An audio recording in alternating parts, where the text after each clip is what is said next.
McCabe, your co-host. Wait, hold on one second. Sorry, it's setting it up to go live. Oh. One second. You tell me, talk. I know, I did. What are those clapper things called in video? Right? Exactly. Do a countdown like, technology clap. All right. So, hello, folks. Hold on. Wait. Oh, one second. Let me just see, make sure we're live here. All right. What are those clapper things called? All right, you're live. You are live. Go for it. Hi, folks. You know what, Scott? I don't know what those clapper things are. That's something we're going to have to explore next week on one of our luncheon chats. And so, good afternoon, folks. My name is Kayleen McCabe, your co-host of Lunches with Kayleen, where I'm joined by my co-host, Scott Shelar, who is the CEO and co-founder of SEFCA. And this week we're talking about careers in the skilled trades. It's not necessarily what you think. And this week we have switched up the medium. We've been on Instagram for the last few weeks, and I have been in my shop where I get to pull off stuff off my grandfather's bench behind me, but I'm having some technical difficulties and I don't have insulation in the shop. It's 103 in there. So we're in my office. We're behind me. This is actually my purse collection. I take old boxes and toolboxes and turn them into purses. And so this week I am showing off my opera clutch. This is a snap-on ferret set from 1923, or it originally was. It's a beautiful case with a perfect patina. I got it as a gift, and I could not find the ferret set to go in it. So when I have very fancy occasions like, Skills USA Nationals or a SEFCA event, this is the fancy purse that I bring because inside, it's velvet and diamonds. I can house my purse in there. I got a little secret compartment. I found $6. Me, hey, well, today's paying off already. I got my lunch money. So yeah, that's my geek out. And Scott, are you there? I'm here, and I'm checking out all those cool purses. I'm figuring out which one you had here in Georgia. You had a really cool one. I'm seeing if it's there on the shelf. You know, it might have been the long box up there. If that has the video game controllers in it to turn the lights on and off. But gosh, this. I remember that one. I think you may have had that one. Yeah, my very tiny office. So, on the inside. Yeah. My purses are kind of the only ones it's okay to ask, like, what's inside? It's not okay. But Scott, this week, I'm so excited to be chatting with you for two reasons. One, we're going to have to do another promo because I just found out that you are a video game geek like I am. It just goes to show that having knowledge in the trades translates to so many different things. And that really ties into this week's topic of, careers in the skilled trades. It's not what you think at all. That's right. Yes. And so, I know SEFCA is heavily involved in promoting and activating the public's mind. What is SEFCA up to as far as kind of changing the notion of what do these things look like? Yeah, so it's an exciting time. Construction is still booming, even in this crazy environment we're in right now. Cranes are still going crazy here in Atlanta. Our companies are still hiring a ton of people. We have a hiring fair. Actually, it's our first post-COVID hiring fair this Thursday, and we have over 40 jobs identified for 14 candidates. So we have 14 students graduating from our Construction Ready program, and we have 40 jobs waiting for them. And so that just tells you kind of the environment. Even now, with unemployment rising in a lot of other sectors, construction still needs skilled workers, and we're seeing that on the ground here in Atlanta. No kidding. And what a benefit to be a recent graduate to basically have your pick of a litter on what career paths you want to start off going down, because it's not like you start swinging a hammer and that's all you do forever and ever. Like, not at all. Well, and you'll see that today. I'm so excited with the guests we have coming on Facebook today from the Mechanical Trades Institute and the Mechanical Contractors Association. That's a great example of jobs that people might not think about when they think of construction, but we got to have AC. I'm sure you would love to have some AC in your lab space right about now. Yes. Got to have heating and air conditioning. You got to have plumbing. You got to have all the things that, you know, mechanical contractors do. And you're going to get to hear directly from the experts here in Atlanta, not only about those trades, but about how you get a career in those trades. You know, how do you get the training? Where do you go? Who do you talk to? What's the training like? What does it cost? You know, the good news is it's free most of the time. So, you know, you get paid to, you know, you earn while you learn. It's really, it's a vast industry with a lot of opportunities. And, you know, our guests today will demonstrate that. Yes, all three of the gentlemen we're chatting with today, I'm so excited about because, you know, we have to demystify what it means and what it looks like. And it's so refreshing to hear that this industry, it is booming, you know, being kind of labeled essential workers. We knew that before, but the public awareness of, yes, these things are critical. The infrastructure is necessary. And so I'm very excited to bring our guests on and, well, chat with them. I always like to pretend like, all right, I'm a student. Let's break it down for folks. So, because I don't know what I'm going to do when I grow up. Make purses. Well, thank you so much for doing this, Kayleen. And you're in great hands with Jeff and Bob and Tony, I believe, is our other guest today. And they're great supporters of SEPCA here in Georgia. And the other cool thing, and I'm sure they'll talk about this, is they have affiliates all over the country. So, you know. Hey, Tony. Yes, ma'am. Hey, how's it going? Good. This is awesome. Sorry. I didn't mean to interrupt you, Scott. My phone just flipped out and I sat there. I was like, oh, we're in the shop. Let's go. His background's a lot more interesting than mine, for sure. I'm sorry, Scott. I have severe construction ADD. Okay. You're in great hands with folks, and I can't wait. I'm going to sit back and listen myself. So I'm looking forward to the show. That's awesome, Scott. Thank you so much. And I appreciate you hanging out because, again, for all of our fans out there, if you have any questions that can be answered, Scott, you'll be around to help answer those later. So thank you, Kayleen. Have a good day. Thanks, you too. Hello, gentlemen. How is it going today? Looks like I have Bob and Jeff and Tony, and what a treat. Thank you, gentlemen, very much for joining us for lunch. Yes, ma'am. We're excited to be here. Yes. You know what, Tony, while you definitely have the most interesting, it's the welding shop. Oh, I'm so jealous. I just had to have a welder take a stripped bowl out of my planer, and I want to make that welder dinner for the rest of his life because I was going to kick that thing off the side of a mountain. Oh my gosh. Well, before though we really geek out, I'd love to introduce our other guests. We also have Bob Bradley joining us with the Mechanical Contractors Association of Georgia and Jeff Rogers of the Mechanical Trades Institute. And again, this is sort of a new format for us. The last few episodes we've done have been you know, definitely a Instagram breakdown, and we get one at a time. So because I have three guests on, Bob, I'm actually going to start with you because I think you all have the same sort of background, but Bob, you worked in education for 35 years, and a lot of the time was in high school. And what do you see some of the reasons why students aren't going into the trades? Well, I think we as a society and a culture have told them, hey, you got to go to college to be successful. And that's entirely not the case. You know, I spent my whole life trying to help young people develop their full potential. And, you know, sometimes our young people fail to develop a plan on to get where they want to be. For example, I've got 3 children. You know, one wanted to be a social worker. She had to go to college to be a social worker. I've got a son that I'm very proud of. He's successful in the trades. He is working on splicing conveyor belts and making a great living splicing conveyor belts. The only problem is he went to school for 5 years, college for 5 years, and now he's splicing conveyor belts. He's going to pay $600 a month for about 10 years to pay for that education that he didn't need to be in the industry he is in. So my whole thing is to help those young people develop a perfect plan to get them where they want to be.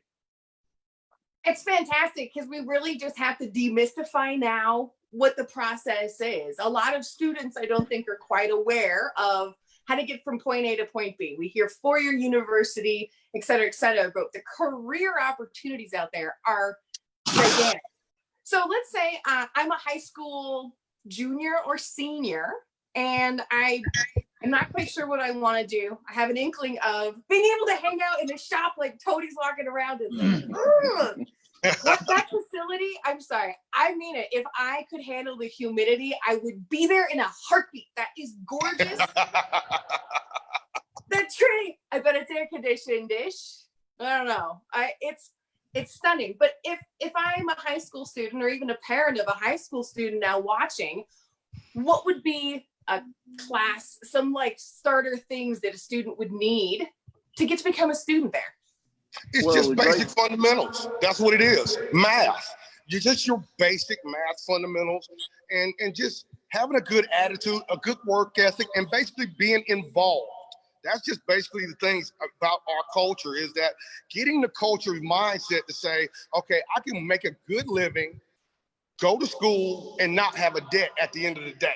And that's what it's all about, is that our students leave here with such success stories, and to know that they got a trade. They can go anywhere they want. They can weld. It's a welder's world. Oh, is it ever? I am envious of, only I had known. So, all right, this is the fundamentals, but something that I don't think that we focus on enough is students need to feel safe to fail. And working in the industry, I think, is one of the only safe spaces anymore. If you're taking a small engine repair class, and let's say the engine doesn't start, well, you just failed, right? But the reality is that that's okay, and that's how we learn. And it's also really important to get that environment of it's okay. So do you have to have any skills with tools to start in this industry? Jim, I'll let you answer that. Here, I'll start on that one. No, you don't have to. You just have to be mechanically inclined and willing to learn. Tony touched on something. We have a lot of people that are green because, you know, depending on where they live, their high schools may not have a construction program, so they can be exposed to this stuff. And unfortunately, they're not growing up with tools in their hands. You know, I think I was lucky enough I was the free labor at home and learned how to do every little project. And so I was kind of exposed to stuff. But so people that get into types of background. So there's not a one size fits all, not a definite prerequisite. Somebody who's willing to learn. And sometimes that's even better, because sometimes people come in with bad habits, so we can train them the right way if they get into the program. Now, Jeff, just as an introduction to our viewers, you are with the Mechanical Trades Institute. Can you give us a little bit of information about the Institute? Well, we are a 5-year apprenticeship. We train plumbers, pipe fitters, and HVAC service techs. A lot of times people come to us and think that we're a welding school, but welding is part of the pipe fitting curriculum. The plumbers also get a little bit of welding. And what's unique about our program as an apprenticeship program is that they're coming to us, and over 5 years, they're getting over 1,200 hours of classroom shop training. But while that's going on, over that same 5 years, they're getting over 8,500 on-the-job training hours. So 5 years, over 10,000 hours. And when they turn out, they are a highly skilled journeyman that can go anywhere and make lots of money and have, you know, they got great benefits and all that. So, you know, that's what we sell ourselves. Every student has to make that personal decision. College is great if that's for them, but as the word is getting out, we're pretty excited about what we have to offer here at Mechanical Trades. Yes. Let's say I'm a parent of a high school student. How much is it to enroll in your program? Oh, that's even the beauty of the program. It is absolutely free. You apply to get in. At that point, you're earning money as you're in the program. And as long as you're working for one of our signatory contractors, which Bob represents through the association, they're paying for you to go to school. So this is a great no-brainer. I agree. I think it's the best thing ever. So Bob, hi. I want to be an employee and learn how to do this so I can get my degree and say things like H2O and plumber's jokes forever. But how do I go about doing that? Can I just walk into any contractor and say, hey, or do I contact the Mechanical Contractors Association of Georgia and say, hi, I want to become an employee so I could go to school at the Mechanical Trades Institute? Well, you can apply with the Mechanical Trades Institute. You can apply with the local 72. And of course, after we get through today, they'll post all my information, which has my website, my email, and I'm really good about responding to folks very quickly. So if anybody's got any interest, I'll get back with them within 15 minutes. Even though today's my birthday, I'll stop my blowing out my candles just to respond to somebody that's interested in getting with our association. Happy birthday, and I hope that you get a ton of applicants as a present. It's an amazing opportunity, and something that I'm starting to kind of hear is, if I start in this industry and I become a plumber, do I have to be a plumber for the rest of my life? Is that the end of my career path? I'll let Tony and Jeff answer that one. How about that? Tony, I'll let you start. About the career advancement opportunities. I don't know if he can. Yeah. Yes, unmute me. Yay! Career advancement opportunities. Well, you've got plenty of opportunities to advance. You go on to be one of our foremen. You go on to be one of superintendent, project. I didn't think it, when I got into this, I didn't think that I was going to be, after I left the apprenticeship program myself, but I found myself actually furthering my education. So you can go on to be a certified welding inspector. That's what I am, and a certified welding educator as well. So you've got many opportunities and many platforms that you can actually jump to.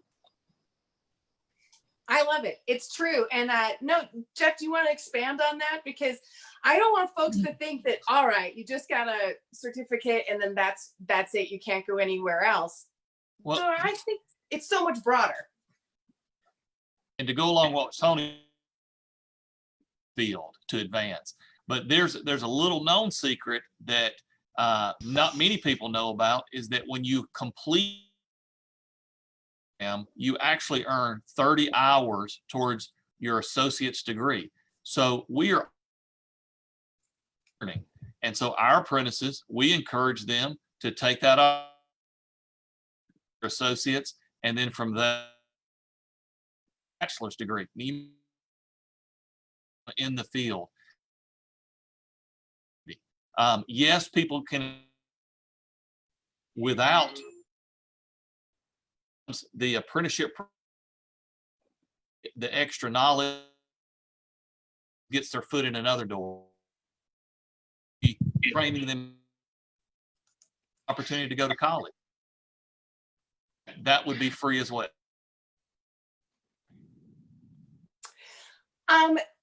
Jeff, I hate to do this to you. I feel like we just had a lag, and it was one of those moments where you're like, I got the biggest secret to tell, and then it got choppy again.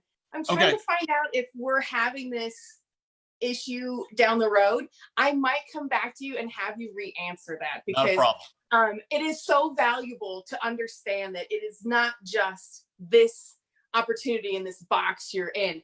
You know, I started as a residential contractor, and then now here. I was actually an 911 dispatcher, so the story arc of this is very broad, but the containment that can happen with these opportunities are gigantic. I would love to, I'm not quite sure who would the best answer be with this, but I want to talk about that students really feel like they have to go to college to be successful, that if they don't go down that pathway, that they're going to be marked with, they're not going to be successful. Well, Kayleen, to answer your question there, I probably have been just as guilty as anybody else, because I've been in the education industry for 35 years. I've been one of those saying, hey, that's how schools are judged, how many people go to college and how many courses they have to, remedial courses and that sort of thing. And I think as a society, we've got it all wrong. We need to get our kids to be successful at whatever they do. And I don't think that college is the key to all of them. Like I said, I think the biggest thing is developing a plan that they can be successful at. You know, when you start looking at careers and in the skilled trades industry, you know, the salaries have increased 16% the last 10 years. You name another industry, including education, that salaries have gone up 16% the last 10 years. And as the demand for employees continues to grow and the supply continues to dry up, you know, those salaries will continue to increase. And, you know, any measurement on success is, you know, a lot of people measure it on the finances alone. Well, geez, they're, you know, if you turn out after 5 years, your total package is going to be over $100,000. So if you measure it on finances, you know, you can't beat it. If you measure it on happiness, that somebody wants to work with their hands, they enjoy being outside and working with their hands, that's success. So there's many ways to measure success. And I'm not sure that measuring it just on going to college is the perfect way to measure it. I think it's being happy, earning a living that you can support your family with, and just enjoying yourself. And we've got those opportunities for people that are interested in those opportunities. Yes, that is the best thing. I cannot imagine my life not using tools or tinkering. I don't make sawdust or a mess every few days. I'm sad. And I don't have any college education. You know, for a long time, I wore that as an awkward, like, oh no, they're going to find out. You know, they're going to kick me out of the board meeting. And, you know, it's something that we need to highlight, that there are multiple pathways to success. And this industry provides. You know, hey, let's talk about finances. Can you talk hard numbers on, I get out of my 5-year apprenticeship, what am I making hourly? Cash in your pocket's around $65,000. So I can't tell you, Jeff or Tony could tell you what the actual hour figure is, but when you include benefits, after 5 years, it's right at about $100,000. 58.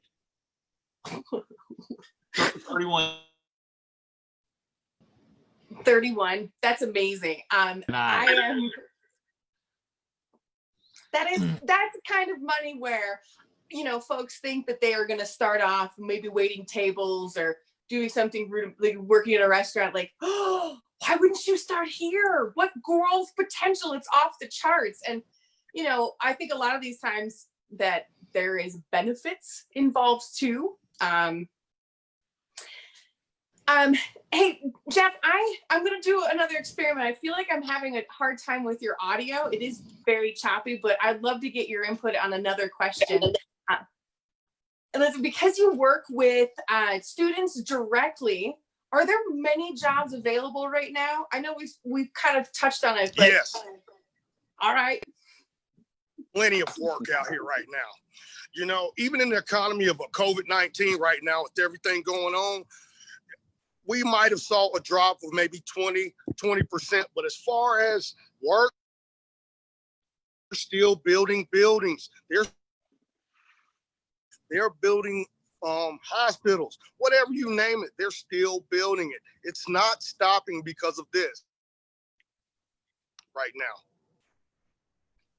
No, and I think it's actually going to pick up after this when things are back up at full speed and, you know, folks realize that they need to fix some stuff, because HVAC mechanical forever. Why didn't I know? I didn't, you know, again, residential construction is neat, but gosh, what a better pathway this provides. The consistency behind it is so much better, and it's a true education that it combines it's hands-on, it's on the job, and then it is book. And you know, Jeff, I am getting note that we can't always hear your answers. So I'm just going to encapsulate real quick the fact that with your programs, you can also get your associate's and bachelor's degree. It doesn't have to stop with just getting your apprenticeship. You learn for life. But the fact that you can get an education and get paid for it, colleges will take your money forever. Like, oh, why wouldn't you be young and invest your time wisely? This is such an opportunity. Hey, Bob, a question for you. Recent statistics are showing that 44% of people working in the skilled labor are 45 and older. We're looking at a huge potential for retirement. I feel like some of the older generation didn't necessarily take care of themselves while on the job site. So we're seeing the retirement age a little bit lower than you would maybe in other industries. What is being done in the industry to entice students to get in, to come join us? We welcome Kayleen McCabe into the industry to talk about it. And Seth is doing such a wonderful job.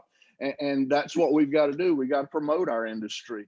You hit the nail on the head. 44% are close to retirement age. And you consider that with the economy booming. So you need laborers there too, skilled laborers there too. So the sky's the limit for these people. I mean, the opportunities, like I said, I talked about finances a minute ago. The salary is going to continue to grow up because every college, every high school senior has to take economics. And when you start talking about supply and demand, the supply not there, but the demand is, it means salary is going to go up. It's just a great opportunity right now for a young person that wants a career, wants a future. It's just an awesome opportunity. And that's the reason I'm very excited about being able to share the opportunities. Big time. And Kayleen, we'd love to have you come down anytime, but if we need to get an interpreter for you so you could understand our Southern drawl, we'd be happy to get one for you. Well, you know, y'all, it's actually been kind of hard for me to like breaking like my bad Southern drawl. Like I need sweet tea. I'm really bad at it. Well, you did just use the word y'all, so there you go. Yes. Yeah. Well, it's Colorado too, I think. But if I want to come in as a student, is there an age requirement? You have to be 17, 18 or older? Well, right now we say 18, but I mean, I'm dealing with a situation right now where the young man has graduated. We're really looking for you to finish first. Okay. Finish high school. Yes. Finish high school is such a big thing. Yes. Finish high school. So we're saying 18. A young man that's 17, we're going to find a way to make this. So the magic number. It is excellent to hear that there is some sort of leniency on the age requirement. Because I was a young graduate too. You know, I was younger than 18 when I graduated high school. And so, if I had to be left, like, what do you mean I can't work? Look. And so what an amazing investment for someone to look into with that. Because to make an income out of high school that's consistent with gross potential, and we're all on the same page saying there aren't enough people in the industry, the demand for our industry is going to go through the roof, and the career potential is going to be stable and positive for a very, very long time. Yeah, I wish I was younger and could attend school, but I'll happily come down. Are you kidding me?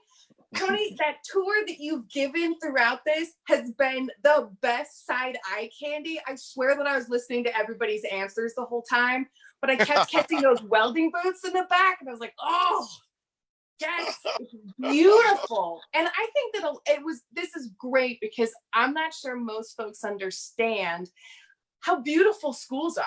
You know, when you're going to school to learn this industry, yeah, some of it's on a job site, which is great and awesome. But then the classroom time is a state of the art. This is, you know, heavy technology, beautiful. Like, look at your lights. I need those in my shop. I have just shop school envy. Hey, just quick. I mean, are you folks at max capacity for enrollment right now? Jeff, you probably answer that question. No, we're not. You know, unfortunately, we're trying to figure out ways to limit because of, you know, social distancing and the COVID-19. But, you know, we finished the year with over 500 apprentices. We really feel like we could handle another 250 to 300. So no, we feel like we could add, in a normal situation, we feel like we could add 300 plus more apprentices. And with that, we hope that would help our contractors grow, bid more work, grow. So well, that's how it starts. We're not at capacity. Good to know. Is there a website that you would like to say out loud right now to direct our viewers to? Yes, it's pretty simple. mti-jatt.org. Excellent. We'll also leave those in the comments so folks can reach out. Bob, same with your information, because you folks are real. people can directly reach out to you. This is not like some secret like club we're just hanging out in. Like, no, this is all, it's all amazing. Gosh, I feel like I had a whole list of questions, but this time is completely flown by. I cannot tell you how much I appreciate the three of you joining us, especially Bob on your birthday. Happy birthday. I do hope that you folks are finding a lot more people to come in, because contractors want to hire skilled workers, of course, but you don't become a journeyman overnight. An apprenticeship, you know, we need to highlight is really like a 4-year degree, only more so because, you know, not that I have a degree, so I can't talk too much, but let's pretend I'm majoring in history. You know, I feel like at no point that somebody's going to pull me away to say, hey, Kayleen, we got to take a minute to weld. Like, no, when you're in this program, you're going to learn how to weld. It's a focus. And I remember being in high school and a guidance counselor told me that I was too smart to be a welder. Oh, so insulting. I'm too dumb to be a welder. You folks do math all day long. That is like, it is heavy and it's fascinating. I love the whole thing of welding. I think a lot of students would really become addicted to, because you're in a safe space. There's this, I don't know, there's a comfort zone with welding. So I can't wait to come to school there. I will in the wintertime. I'll practice my accent so I don't stick out too much. Well, we appreciate you taking time with us, and we appreciate what SEFCA's doing for our industry. Absolutely. They are such a positive influence. And Bob, is there a website that folks can go to find out more information with the Mechanical Contractors Association of Georgia? Well, they have their own website, but then my website is mcag-wd. That's workforce development. They've hired me to try to find good young folks that are interested. One last question before we quit. I wanted you to ask Jeff what the average age of MTI is. Yes, please. What is the average age of a student there? Well, right now it's 29 years old, but our applicant age is right around 25. So that tells us that we're moving that number down. We're trying to get young people in. So that's a good trend. That is the best trend, because it should be much younger. We don't want folks to spend the money those 4 years when they could come into our industry, get a great career, and then when they want to further their education, well, you might even find an employer who can help you out with that. Oh, and so folks, gentlemen, again, thank you so much for joining us. This has been a pleasure and a half. Again, Bob, I'm going to eat a piece of cake in your honor tonight. And I look forward to hanging out with all of you sometime in the near future. Thank you, Kayleen. Thank you, Scott. Yes, thank you, Kayleen. Thank you for joining us. Happy birthday. Yes. Now, folks, before we go and we end the chat today, I want to leave you with a few bits of information. If you have any other questions, please text Career Path to 31996, where you can ask questions about Career Path.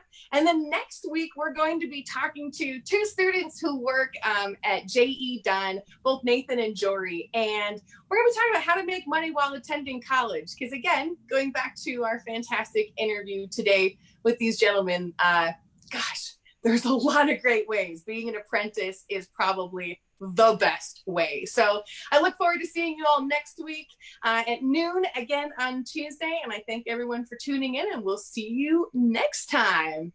So bye-bye. Thank you.